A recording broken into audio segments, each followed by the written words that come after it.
This is Donnie Tuttle, the Sell Anywhere trainer, coach, and practitioner. Welcome to the only podcast designed for the remote sales professional and the remote leader, helping you live with more joy, more freedom, and more productivity.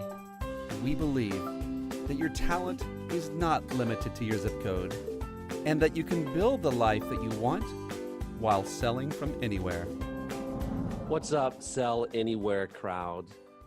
You know, I almost did not become a salesperson, right? Robbery to the world if that happened. The reason was, like many other people, was I felt like salespeople were slick, slimy, shysty, bad people looking for their own interests. I didn't realize that selling actually means serving. And today, I brought on someone that is not only is he serving with how he sells and what he sells, but I'm bringing on someone who is, we'll just say, selling for a cause. There's a reason, there's a heart motivation, there's a big why for why this guy does what he does, and he heads a team across different portions of America. He is often located in an office, but he goes on appointments like many of us do. But I want to introduce you to the one, the only, the awesome Matt Vettel. Matt, welcome to the show, my friend. Oh, thanks for having me, Donnie. It's great to be here. Yeah, man. Well, all right. So always at the beginning, I'd like to know where you're at geolocationally. Where is Matt Vettel? Yeah. What kind of office are you in, and where are you at in the world? Yeah, so I live in office out of St. Paul, Minnesota, and that's the headquarters of a ministry called NET Ministries, and we're a Catholic youth evangelization ministry. And we have this one office here in St. Paul, and we've been here for about 40 years almost. And it's a brick and mortar office. We have about 50 staff here locally, and then we have two satellite offices, one eastern office in Cincinnati, Ohio, and one western office in Los Angeles, California. Again, brick and mortar, a handful of staff members in each of those locations. All right. So Matt, tell us, what does NET Ministries do, and how does sales come into play with that? Yeah, in generally, NET Ministries, well, we've noticed that the vast majority of Catholic youth are disengaging from our church during their teenage years. And so to reawaken their faith, what we do is we train teams of young adults to minister to them in parishes and schools across the United States.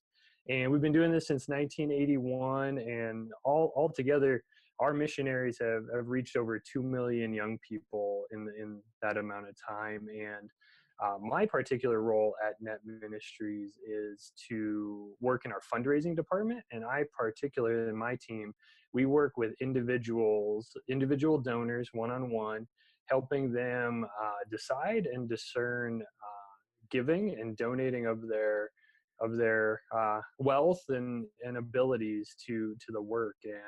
And I've just seen a massive correlation between the work we do in fundraising, and particularly this one-on-one fundraising, meeting with people, asking them to support at a particular level. And it relates so well to sales. Man, I want to hear about this. This is really something that's on my heart, Matt. I was talking to someone in a completely different industry, and I told him, I think he deals with people in the trucking industry, and I said, hey, listen, here's what I want you to think of. These people with these companies, they are sick and they're in need of help. They just don't know it yet. And it's like, go beyond your mission. Like, and he's a member of the church. He's been on mission trips. But if we can see sales as a mission, I think for some of us that can make a difference in what we're doing out there. Now, for you, I feel like that some people like it's almost the opposite. You've had to actually bring in the culture of saying, like, hey, we need to see this mission as sales. So talk to me about those correlations. How is sales, like, what has it done actually since you've started mixing the two together in a blender, what has it done for your, for your donation, like, donation amounts Mhm. and in like, what are you seeing out there?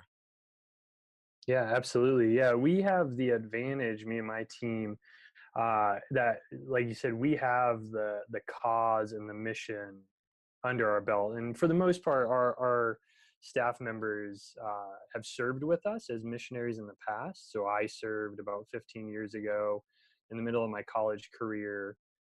We traveled all over the country doing these youth retreats, and so we've lived this mission. So there's really not much else more important to go out and sell than the mission of NET Ministries to my team and me. And so we have that under our belt. But like you said, because we work for the church, it's not a particularly traditional sales environment. I think most people that have the inclination to go out and sell tend to go get secular jobs and then have their faith, as their faith that's kind of separated for them. And so what I've noticed though is if we can embrace traditional sales techniques and implement that in our fundraising strategy, it can dramatically change our bottom line. And I mean, me personally, I was kind of implementing some sales techniques, nothing too strategic though. And personally, I was raising almost $300,000, and within about a year or two of really digging into techniques and implementing it and just practicing practice is a big part of it, I guess I'd say. Mm. We increased, my numbers increased to about $500,000, and we've brought on a couple other fundraisers in that time, and their trajectory is heading toward that as well. Mm. That's powerful, man. Tell me this, Matt, in terms of like from what you were doing, and I really parallel this. A lot of the sales pros out there don't dismiss this and say, "Oh, well, I already know sales," and maybe you do, maybe you don't. It's not even about that because Matt was already doing a lot of sales things. But Matt, take us into the habits. Like, how did you actually, how did you first off see the importance of habits, and how did you make that a part of you, and in what you were doing there? Yeah. So I'd say the biggest habit I've had is just looking at my time management. I've kind of been a team of one for a long time now. I've actually brought on some team members, and so I'm more than a team of one, but I'm responsible for them. And so when I don't have super close accountability, other than you got to make your goal or not, and then there's conversations if you don't. Um, my time management before was pretty organic. I definitely didn't have a weekly schedule. Kind of had a to-do list more than anything on a daily basis. And what I found is I'm naturally inclined to kind of put things off and kind of just uh, take on the next thing instead of being able to really have a plan and discern what is the best use of my time. And so I kind of found myself at the end of the day and end of quarters and end of years, just finding myself, I made my goals, but I think I could have done more. I think I could have stretched myself a little bit more, but a little more focused. So now I do a weekly schedule that sets aside particular times for phone calling, particular times for team meetings, and it's helped me not get distracted by things that actually don't need to be tackled at all. And also put those like barriers that I actually do need to tackle, but put them in the right context. So I'd say for me, one big simple thing that's not really related to sales particularly is just time management. Mm. Um, and then what's particularly related to sales is adopting things like scripts, things like closes, knowing those closes, knowing those scripts. We already had a presentation, but it was pretty fact driven, I guess I'd say. A lot of data dumping on people, and then just really direct asking. We kind of ask in the $5,000 to $20,000 donation range, as particularly me and my team, and so it's a lot of like, we're looking for people giving $5,000. Do you see yourself doing that? And we'd get a lot of really, it was just a lot really quickly for a lot of the donors on the other side of the table. They were generous with us and worked with us because of the mission, but time and time again, I was feeling like, man, this is really direct. And when we've learned how to kind of more gently have a series of closes, people are less, it's less abrupt, I guess I'd say. All right. So take us there, man. Script. Talk to me about script, the importance of script. I talk to a lot of people out there and they say, and I've said this in the past, Matt, that, well, I don't want to be limited by a script or, I don't want to be constrained and, I don't want to sound like I'm reading a script. Talk to us about that, man. Yeah. Well, first, I've already mentioned practice. If we practice these scripts over and over and over again, they won't feel scripty. That's the first and foremost. So I think having a discipline to practice it, and then when you practice it, you start discerning within that practicing, oh, that sounded awkward. Why did it sound awkward? Are those not the right words? And it'll help you realize that before you're on a sales call and a phone call or presentation. You start realizing in the moment that the script isn't very well thought out. And then secondly, if you don't have any script at all, you have some form of internal script that you're inclined to give. And I don't know about you or the listeners, but my internal script is usually really bad when I'm, off the cuff talking. And so I found if I can beforehand put my thoughts on a piece of paper, what I'm going to say, why am I calling this person, what am I asking them, how am I going to be direct, but like I said, not abrupt. We want to avoid really awkward conversations, and without a script, I tend to have a lot more really awkward conversations. Wow. Yeah, I've even, one of the things I've heard people say too, Matt, one of the excuses is they say, I don't want to do a script. I don't want to sound salesy. Oh, sure. Yeah. And so guess what they sound like when they pick up the phone? And sometimes they sound even more salesy. It's salesy. They sound salesy. Hey, how are you doing? Guess who's asking that question? Come on. Oh man, I can't stand when I say it. Every so often it slips in there because it's natural for whatever reason. I don't know why that question is a natural question to ask, because it's so unnatural the moment it comes out of your mouth. Because you've probably never spoken to this person and you just ask them how they're doing, like you would ask a really good friend. But you don't have that background with them, so it's a strange reality, I think. Yeah, man. Yeah. When you're on the script, like what feeling are you trying to create for you? What feeling are you like, is it feelings? Is it information? Like, what are you trying to stir from the person on the other side? I mean, for me, when I'm writing out a script or talking to somebody on the phone and having that script, most importantly, I'm trying to create a good conversation that kind of where the person across the phone line just says, oh, tell me a little bit more, or yeah, I'm interested and open to having that conversation. I definitely, because we're working with a mission, I 100%, I want to cast the vision of the problem.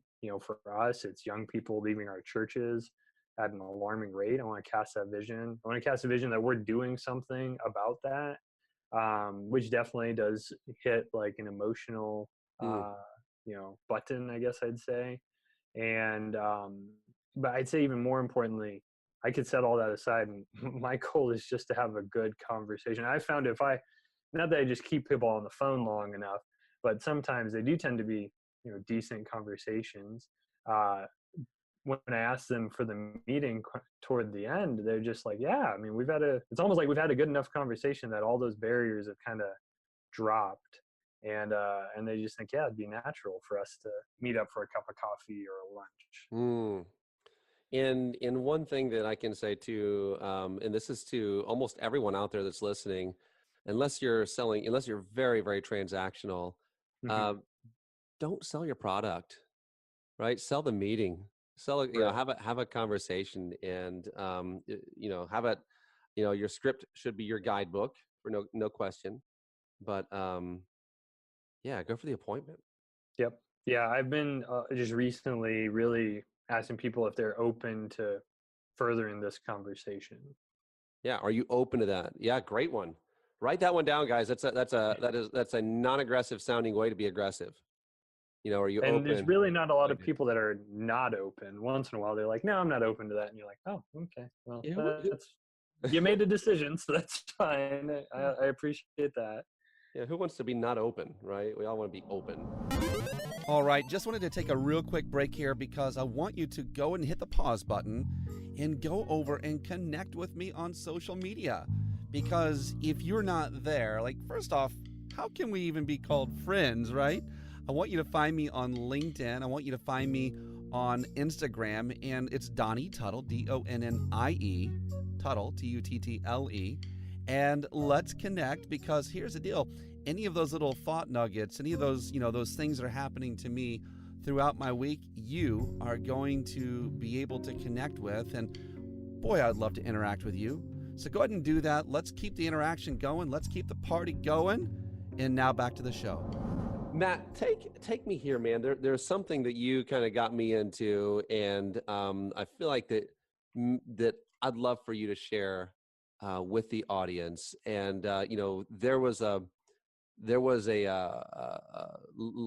a little line in a song from two funny guys. They're called Trip and Tyler. I definitely recommend When You Have Time to Waste, which is anti the message we're about to talk about. But when you have time to waste, go see Trip and Tyler.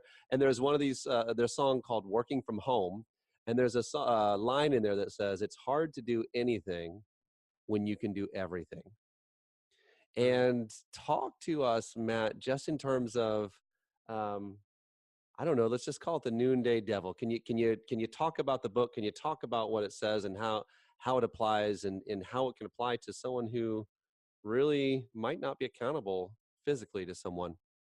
Yeah, absolutely. So, the Noonday Devil is a nickname that was given to one of the deadly sins. So, there's a number of deadly sins. We know a lot of them: gluttony, pride, and one is sloth. And I don't know about you guys, but when I've thought of sloth, I haven't really like wrestled with that one. Gluttony is so clear, like overeating, overindulging.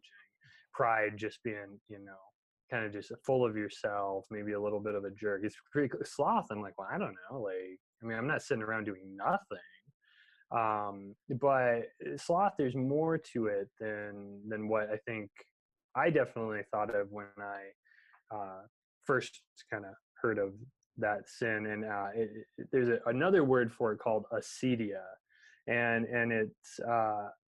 it goes a little deeper than this. And the concept is that when it actually, we can go super church, I guess, on us a little bit. There's these monks, monks that live in these monasteries and they pray all day long. And from ancient times, they've found themselves right at about noon, 1, 2, 3 o'clock. They're sitting in their little room, their cell, and all they're supposed to be doing is sitting there and praying. And they just get tempted to leave their cell. And a lot of the fathers of these monasteries, I mean, we're talking 1600 years ago, they would just tell their monks, don't leave your cell. Whatever you do, don't leave the cell, because they've committed themselves to this way of life. But that noonday devil rolls around every day, and they start venturing out, and they want to go to the garden, and it's warm in their cell, it's stuffy, they want to get out and get some fresh air. But really, they made a decision, and these men and the women that have joined in community, they made a decision to devote their life to this particular way of life. And us as salespeople, we made a decision. Nobody made us take these jobs. We made a decision that we're gonna go sell a particular product, and so we need to remember every afternoon, or maybe it happens in the morning, or whenever it does for you, that we're called to stay in our cell. And that might, for me, sometimes that means just pick up the phone and make one phone call. I don't got to focus on 5 phone calls or 25 phone calls. I can only focus on making one more phone call. And just don't, I have on my whiteboard, it says, don't leave your cell. I sent you that photo of the box The of box, tape. yeah. Mm-hmm. I put this, box on the floor just with like blue painter's tape, and it just says, stay in your cell. It says another line says, great work happens in this box.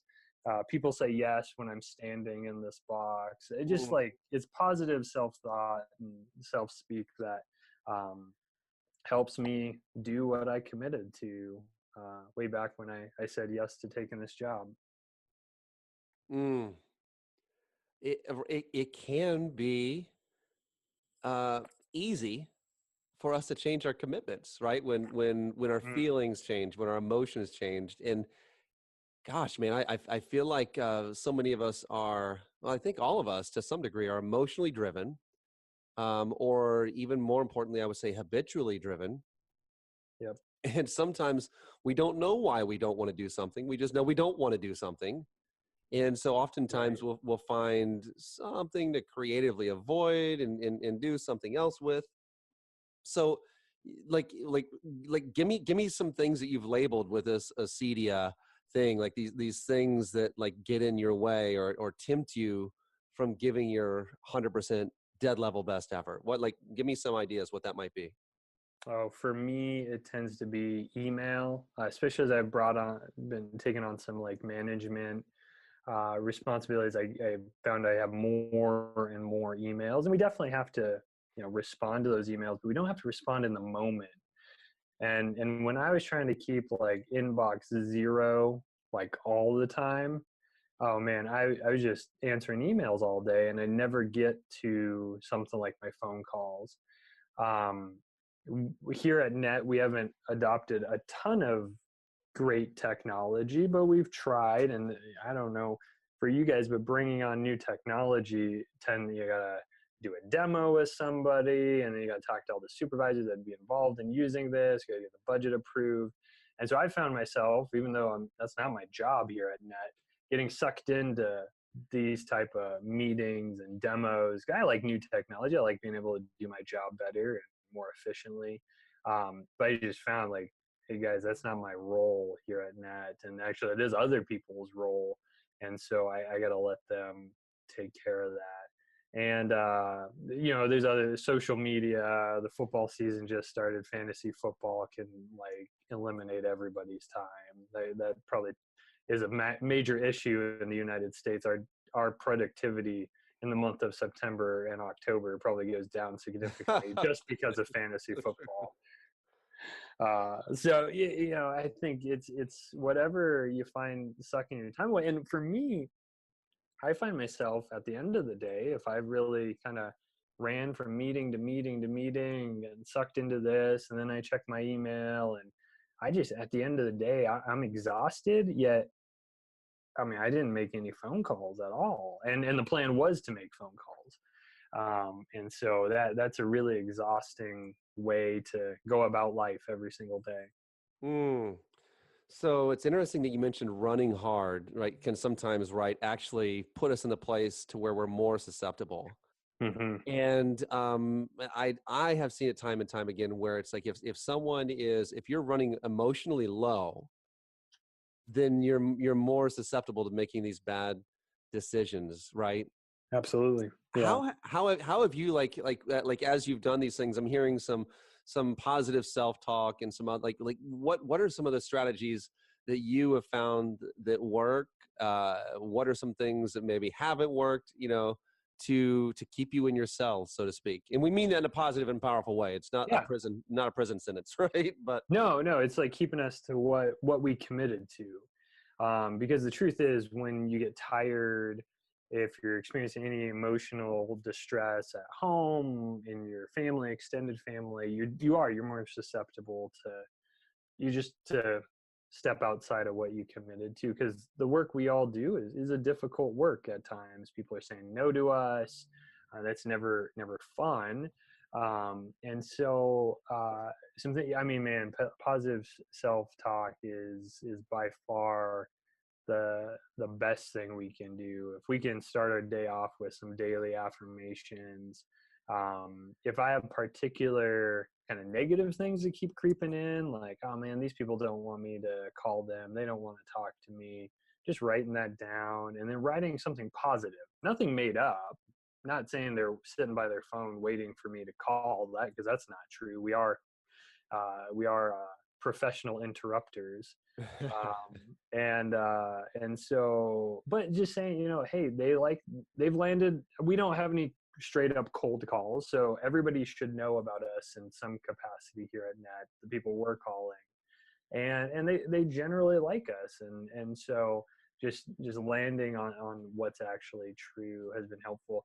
I have a coffee maker in my office, like a espresso machine basically, and so if I can get myself a cup of coffee, that always kind of turns the day around. That's a particular particular Caffeine power. technique I have. I mean, I brewed a cup right before this conversation just to make sure I'm on my A game.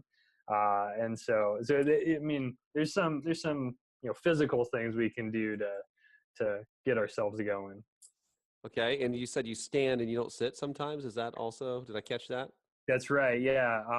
When I'm at my best, I'm standing, and so I definitely, that's a battle I have. I go time and time again standing, and then I kind of slowly. I've got a sitting option on my desk too, and I just find myself. And then once I start sitting, it's just I sit and I sit and I sit until I have to like wake myself up and get myself to stand up again. Do you ever like use purposeful breaks in your day, whether it's doing an activity that's more enjoyable or going outside, or do you ever employ breaks just to make sure that your emotional tank doesn't get low and you're not more susceptible to, the noonday devil? Mhm. Yeah. Again, every hour, every couple hours, trying to go for just a quick walk is always so helpful, just to clear the mind. Don't sit on my phone looking at social media, fantasy football again. Don't look at that. Just walk. Helps me think. Some great ideas kind of come out when I'm doing that. So cool, man. So helpful on that. I don't know if there's anyone who's working from home that hasn't struggled with that at some point. I mean, it's just so easy to say, well, why am I working? I could just go, I could do this and I could do that, and Hmm. we can justify, and those tiny little justifications take us away from really the promise that we made to ourselves and to other people. And those little actions build up into something that's really, I call it the habit of losing, right? Right. And so it's just dangerous. It's dangerous to play there. And thanks for the tips on what you've tried and what works for you. Take me You're to welcome. yeah, man. Take us to your team. You have a few different people in a few different locations. You've multiplied, and you guys are out there making the world a better place. How does how does Matt Vettel like actually keep synergy in a team that's not all in one physical location? Absolutely. Yeah. So to give you a little snapshot, we have two support staff people that work here in Minnesota with me in the same office. And then we have another person that does similar work to me that out in Cincinnati, and then a fifth team member that does the exact same work in Los Angeles. So we span all the time zones. We have nobody in the mountain time zone, but we span the whole coast to coast.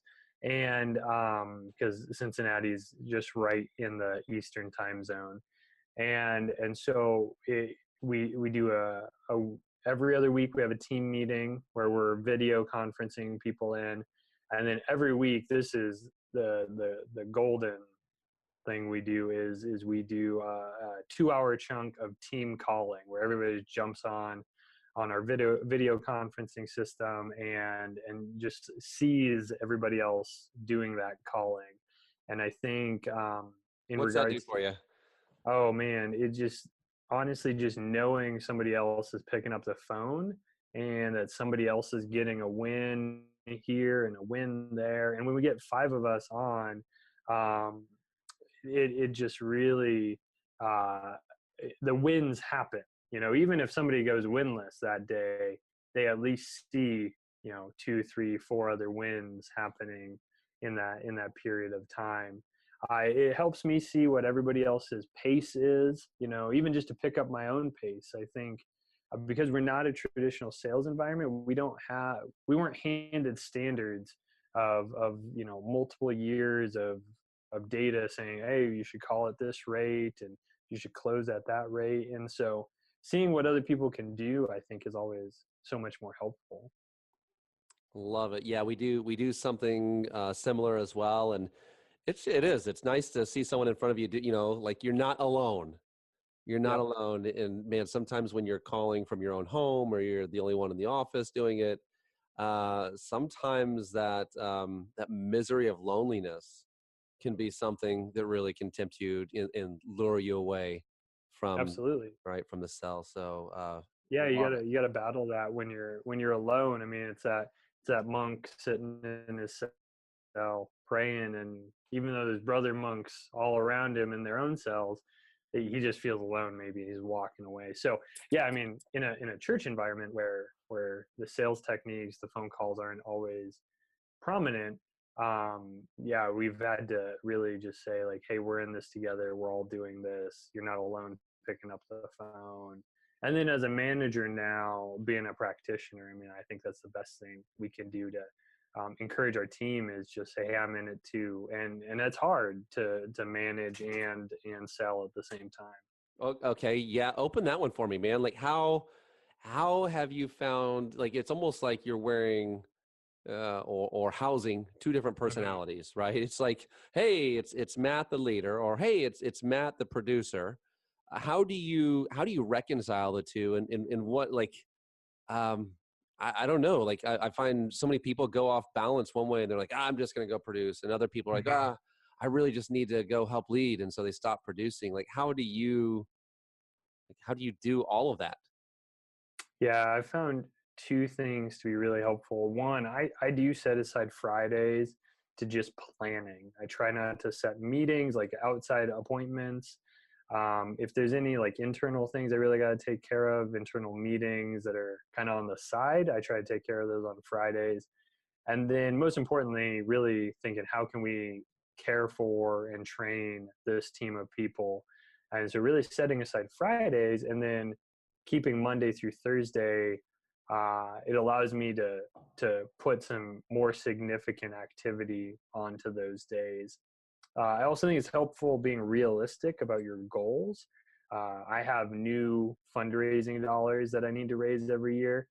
If I had the goals I used to have of new fundraising dollars, uh, there's no way I could have those goals and continue to manage. So we've had to just ratchet down my new fundraising, new business, because I can't stay at, for me and in our team, we can't stay at that capacity and bring everybody up at the exact same time. So I think being realistic about it, and if we crush it, then like great, we crushed our goals and we adjust, and that's a great surprise. But if you feel the burden of this heavy goal and you're trying to raise everybody up, you get underwater really fast. Mm, mm. This is solid, man. I think that anyone who is who's leading, from a different location than where their people are at, which is more and more people now, I think they can definitely Hmm. take from what you have been saying. Especially, I feel like that video conferencing part, just it builds community, and that's the one thing I think we can miss when we're at a distance, right? Right. Yeah. So, Matt, round us out, man. This has been some really good stuff. I'm really stuck on this acedia idea, and just anything that gets in our really in our way from, and it's not just really fulfilling what we're obligated to. Hmm. It's not just being stuck in a cell. I really feel like that there are so many things that keep a lot of us from developing into the person that we could be and we should be. Can you Right. can you take us out on here, man? I just want you to talk to the people. Like imagine now in the audience, thousands of people, right, stuck in this place where they don't realize what they're doing is that they left their cell. Hmm. And I want you to talk them back into it, man. I want you to talk from experience, and let's punch Acedia in the face one good time as you're on your way out. Absolutely. Well, I mean, what I'd say to everybody is just to take some time to reflect on what your call is in life. I think all of us have a calling, and whether that's a lifelong calling or just a season in life. I think for jobs, a lot of us, it's a season. And what are we called to do? I think we're all called to, no matter what we're selling, no matter what our job is, to make the world a better place in some capacity, and take some time to reflect on that. And time to time we are out of season, and we got to kind of address that and either kind of get back into season or find where we're called to be. But if what you're doing is what you're called to, we have it is an obligation, but it's an obligation to the mission, not an obligation that's been like a burdened upon us. It's a, if we believe in the mission of the ministry, the cause, the company, we believe in the people that we're supporting, we should be running to that next phone call, running to that next meeting, just pushing aside all distractions, everything that creeps in, surrounding ourselves with the positivity that's going to help us pick up that phone one more time, write another email, go to that next appointment, and clarify our message within all of that we're communicating this in a clear and concise way. That is so powerful, man. Just obligation to the mission. Obligation to the mission. Doing what you're called to do. And I really believe, Matt, that man, this is so good. I just feel like so many of us are suffering and we're tired and we're burnt out, and we're not burnt out because we're overworked. We're burnt out because we're overstressed from thinking about the things that we need to do still because we put them off. Right. That's a frazzled person. Yeah, that's a frazzled absolutely. person. Man, thank you so much for hanging out with us today. It has been awesome. It has been powerful. And you have effectively helped us to connect cause with selling. And thanks for being someone who does that. And if someone wants to get in touch with you, Matt, how can they do that, man? They're looking to connect with Matt, NET Ministries, all those things. How can they find you? Yeah, absolutely. Yeah, if you want to get in touch with me, either about the fundraising aspects and sales aspects and fundraising, or the ministry in general, I'd love to hear from you. My email address is mattv, so MATTV as in Victor, at netusa.org. So it's MATTV at netusa.org. Awesome. Thanks for hanging out with us today, brother. You're welcome, Donnie. Thanks for having me.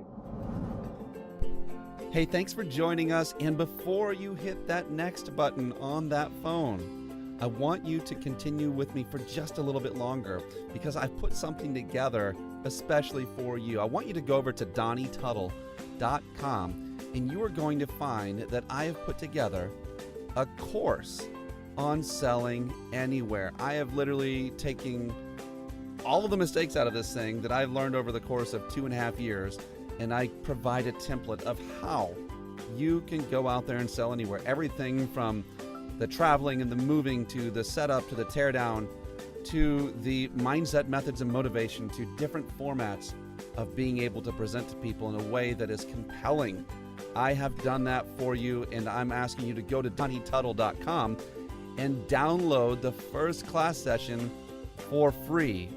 Thanks for joining us, and we'll catch you on the next episode.